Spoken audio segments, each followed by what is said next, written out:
in the past couple election cycles, 40% of union members have voted for Republican. It bit the Democrat in the ass, and they've done nothing to change their mind to learn from that. Which side are you on? Which side are you on? 404 area code. We have a caller from a 404 area code. What's your name and where are you calling from? This is Steve from Atlanta. Steve from Hotlanta. And Stagehand, right? Yeah, we don't call it that, but hey. Yeah, I remember. Yeah, appreciate the call. What's canvassing for the past few for Harrison Walls being an independent voter. It was kind of frustrating, especially when one of the talking points was Project 2025 and having people try and check me on it. So, you know, if you were intellectual in any way, you did your research and looked up Agenda 47, which was Trump's version of Project 2025 that he couldn't hide from, even though in his first term, 64% of the Heritage Foundation policies were enacted. So therefore, we can look at Project 2025 in parts will probably be passed along. The frustrating thing of being out canvassing is hearing people saying that they wouldn't vote for Harris because of Gaza or, you know, that she wouldn't do anything different than Biden. And that was the two big factors after knocking on about 4,000 doors and talking to almost 2,000 people, that was a concern. But EJT wouldn't make it any better. He's friends with Netanyahu. They're probably going to end up wiping Gaza off the map and attacking Lebanon more. Yeah. So I don't know how that's going to be any better. And people, you know, don't understand tariffs. So we'll see how that goes and what people will be saying in the next year when things don't go down. Hey, 5 seconds. Just wanted to say that this is only possible because of our donors. If you want to see more of this, then consider donating yourself at tvlr.fm/donate. Yeah, you know, the Gaza thing is the thing that's the most difficult, and particularly like if it's if it's somebody from an Arab community, you know, like I don't know how to, and I don't know that it's worth it, frankly, or that it would be good to try to, you know, talk to them about how maybe Harris will be better than Trump or whatever, because she, you know, I mean, like Harris could have done that, right? I mean, and I certainly she made a empathize. Calculated choice to lose voters who cared about Gaza, and that's my assessment.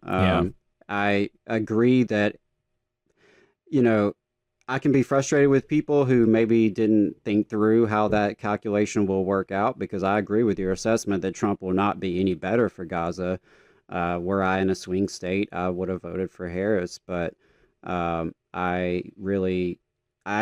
feel like the campaign abandoned voters who were passionate about that issue, and they could have at any point made even the slightest movement towards our direction. I mean, I think the people are with us in opposing this genocide, and I know the majority of unions are pretty vocal about this. And so, yeah, that's a very frustrating issue, and I do blame, you know, the administration and the campaign because they campaigned on continuing genocide, and some people aren't going to like that. I'm sorry. Like, that's going to be a red line for some people, and we can argue about whether that's a smart choice or not, or you know, wasted vote or non-wasted vote, but that's a respectable position to say that genocide is a red line for you. I mean, that is a fair enough position to have, I feel like. And so, but yeah, really appreciate the call and appreciate. Yeah, were there any other takeaways. any other interesting observations from knocking on doors in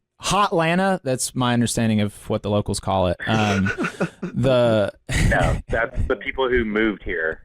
That's what they call it. It was interesting, you know, because Georgia is kind of like Alabama. Once you get outside the major cities, it turns really red.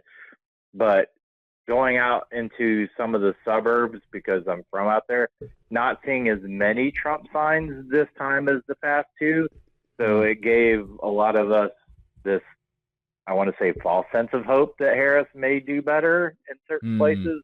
And having talked to some people and the county that I did, DeKalb in Georgia, was one of the largest, and it's also a highly African American county.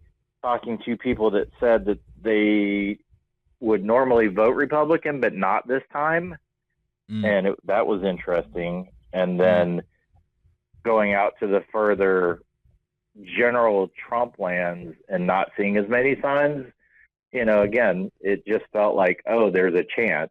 But the third party people that I talked to when it came to Gaza, that's what turned them off. And, if you followed union history over the past 20 years, the Democrats have really just taken labor for granted and just always assumed that labor was going to vote. And in the past couple election cycles, if you look, about 40% of union members have voted for Republican. And then it's bit them in the ass, and they've done nothing to change their mind to learn from that. So it'll be an interesting next few years. Yeah. I absolutely agree, and I appreciate your call and some of your observations and the work that you're doing. Absolutely, appreciate it. Yeah, appreciate your membership in IATSE. Yeah. Well, thank you for this show. Thank you, appreciate it.